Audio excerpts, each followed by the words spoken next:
Hello everybody, day number 198 of the grand experiment where we rate magic cards. Yesterday we got fetch lands. What are we going to get today? Let's see. Stasis! First card of the day is Stasis. Something I've had a lot of fun with and been completely infuriated by when I first started playing Magic. 2 mana, 1 and a blue for an enchantment. Let's see how the Oracle text on this reads nowadays. Players skip their untap steps. At the beginning of your upkeep, sacrifice Stasis unless you pay a blue mana. But there's so many ways to keep your Stasis in play. First of all, you could just play an island. You know, that should help you keep your Stasis in play every turn. Just play islands from your hand. But there are ways to bounce islands to your hand. There are ways of untapping lands when you play a thing like, you know, Snap or Cloud of Fairies, right? Those would come along a little bit later in terms of tricks the Stasis deck would pick up. But there's also, you know, ways of, again, picking up and putting down blue sources every single turn. So there are ways. Let me just put it that way. Every Stasis deck had about 4 or 5 ways, you know, to make sure that they could pay the single blue mana every single turn to keep this thing in play and just keep the game shut out for your opponent. Oftentimes that would involve, you know, Millstone or Howling Mine or something like that. Sometimes it would involve the Howling Mine Island Sanctuary combination, where creatures just effectively cannot attack you because you have Island Sanctuary in play. You're skipping one of your draws every turn, so your opponent is outdrawing you, but they cannot attack you. So eventually they'll just mill themselves out of cards, and, you know, what mana you do have left over, you keep counter shields up with in case they try to break your combo somehow. Stasis was one of the most annoying decks to play against back in the day, and I don't think anyone would dispute that. If you've ever played against especially like Winter Orb Stasis, then you're not, that was like one of the original no one's having a good time kind of decks, you know. Except the person playing Stasis can sometimes have a good time. We never really knew what this Faye Jones art was or what it was supposed to be saying, but we all love it for whatever reason. That's a fox wearing a blindfold. It's great. Look at that. That's a painter's palette for no reason. There's some sort of mime clown dude on the other side of it. What's happening in this art? Nobody knows, but it's incredible. If you want an alpha one, it'll cost you a literally untold amount of money, but an unlimited edition one, 78 bucks? That's too much. That's way too much. But altogether, just a very, very cool Magic card that I think a lot of us have literal nightmares about to this day. What a great first card of the day. I'm not even going to give this the honorary 5. I'm going to go a little bit higher than that because the card is still obviously broken, and if you've never experienced it, then you're very fortunate. Congratulations that was not a part of Magic that you had to live through. Stasis is like an 8 on the annoyance meter. And so that's what I'll give it on the rating meter as well. I'll just throw an 8 at Stasis. And again, if you've played against the card, you know that is a good rating. If you haven't played against it and you think that's too high, try playing against Stasis. It'll feel like the best Magic card ever printed, I promise.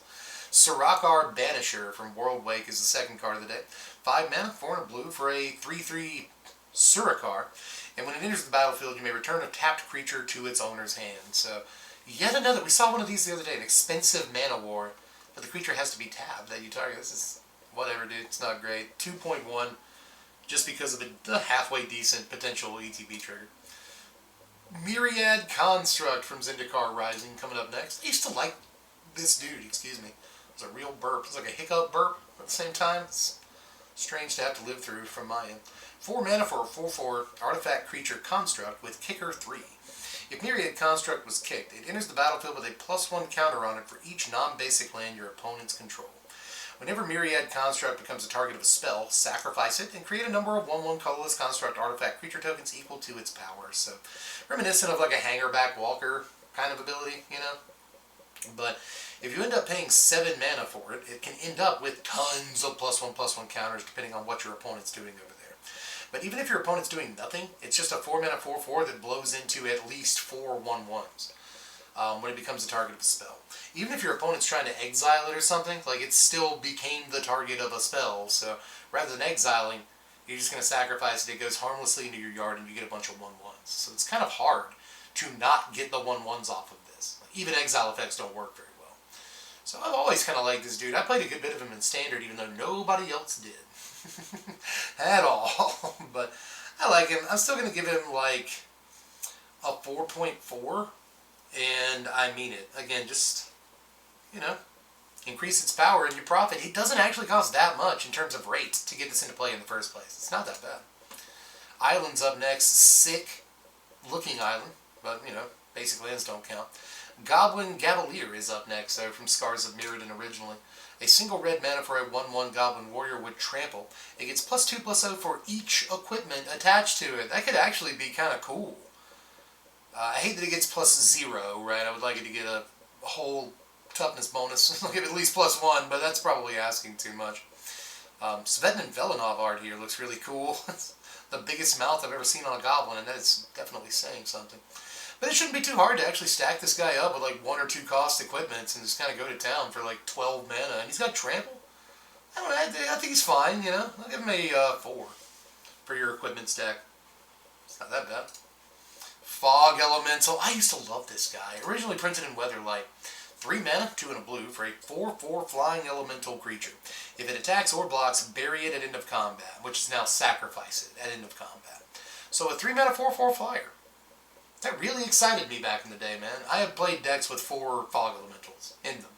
And won games, because that rate was just so busted back in the day. Around this same time, we played Cloud Elemental in the main deck of our standard decks. And Cloud Elemental is same casting cost, 2 and a blue for a 2/3 flyer that can only block flyers. And we played that card. It's in World Championship decks right now.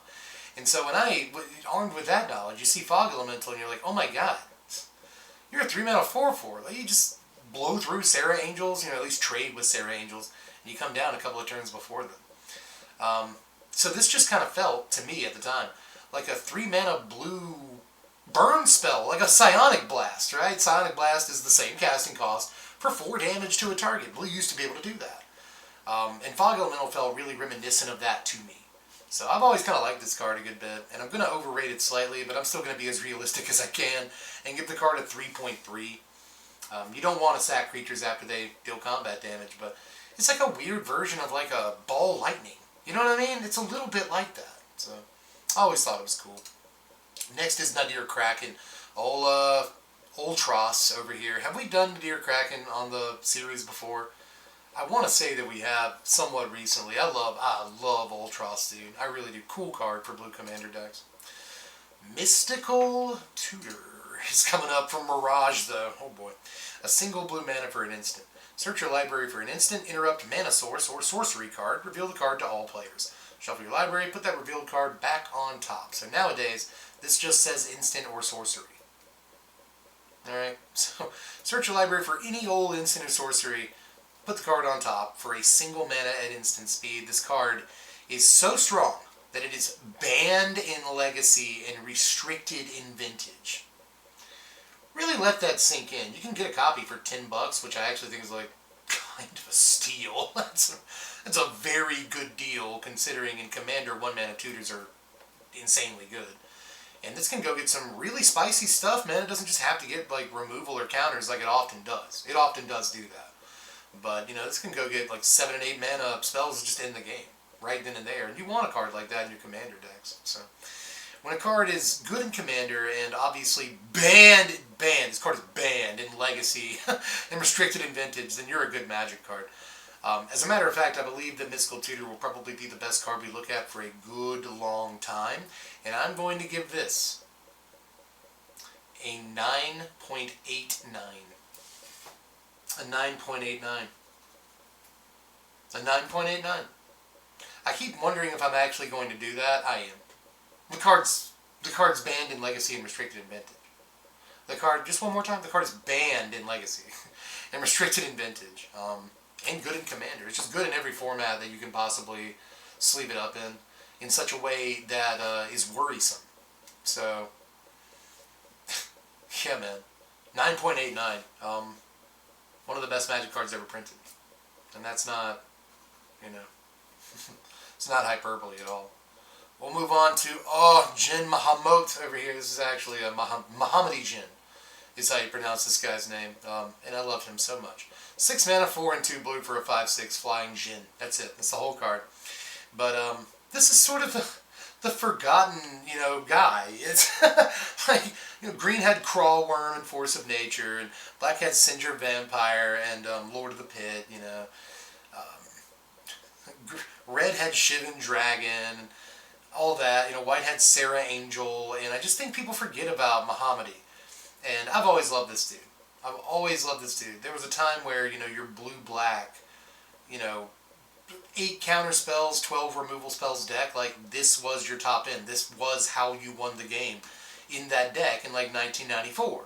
And it's never going to be that way again, and it really sucks. I will give Mohammadi Jin the honorary 5 of the day, because I, in fact, never had a friend like him.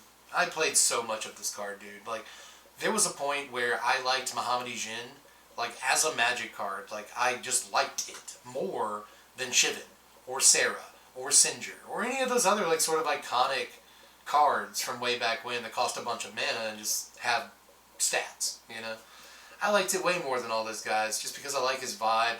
I like genies and stuff. My favorite, Disney movies, Aladdin, Just, there's something about this dude I really vibed with, and I still do to this day, so honorary 5 to save him from an embarrassingly low score in a modern context. Moving on to Gargadon over here from Modern Horizons 2. 7 mana, 5 and 2 red for a 7/5 Bestow with Trample and Suspend 4 for 2 mana. So if you paid 1 in a red, you have to wait 4 turns for your 7/5 Trample. Actually not that bad. I think more people like Greater Gargadon, which we've already covered here on the series. You can sacrifice stuff to get that into play faster. But ultimately, I think 2 mana for an eventual 7/5, an impending 7/5, is not the worst thing in the world. I will give this a 2.6 or thereabouts. We'll move on to the final card of the day, which is Angel de Sarah. What card is that? I'm pretty sure we've already done Angel de Sarah before. Or Sarah Angel. What are the chances you get Sarah Angel and Mohammadi Jin in the same video? That's wild. Suspicious Stowaway. I already missed this dude from Midnight Hunt.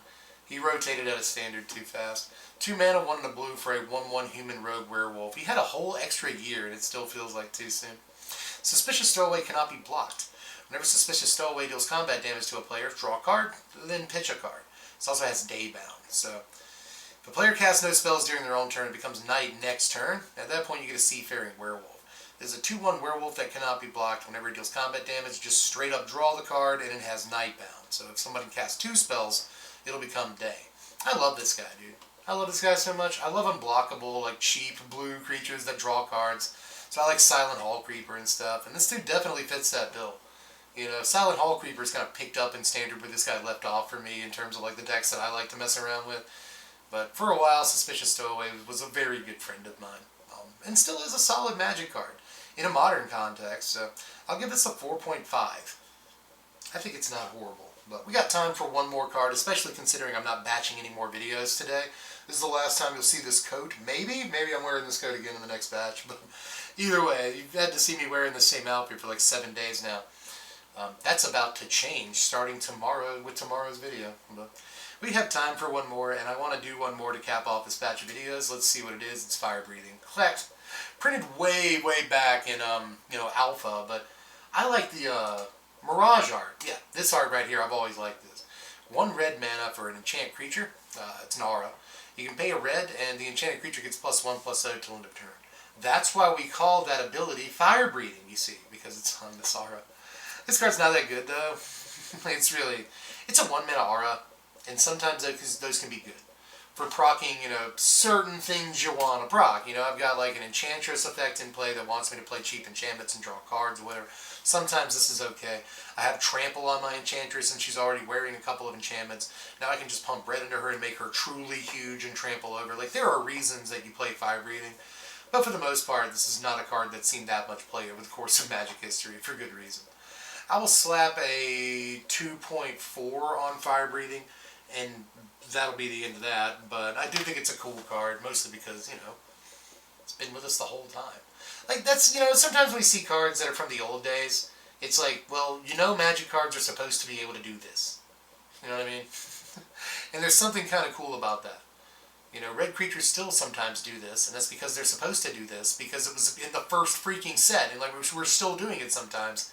There's something really neat about that. But anyway, that's all for today. And for me, that's all for batching videos this week, but I will see you again tomorrow.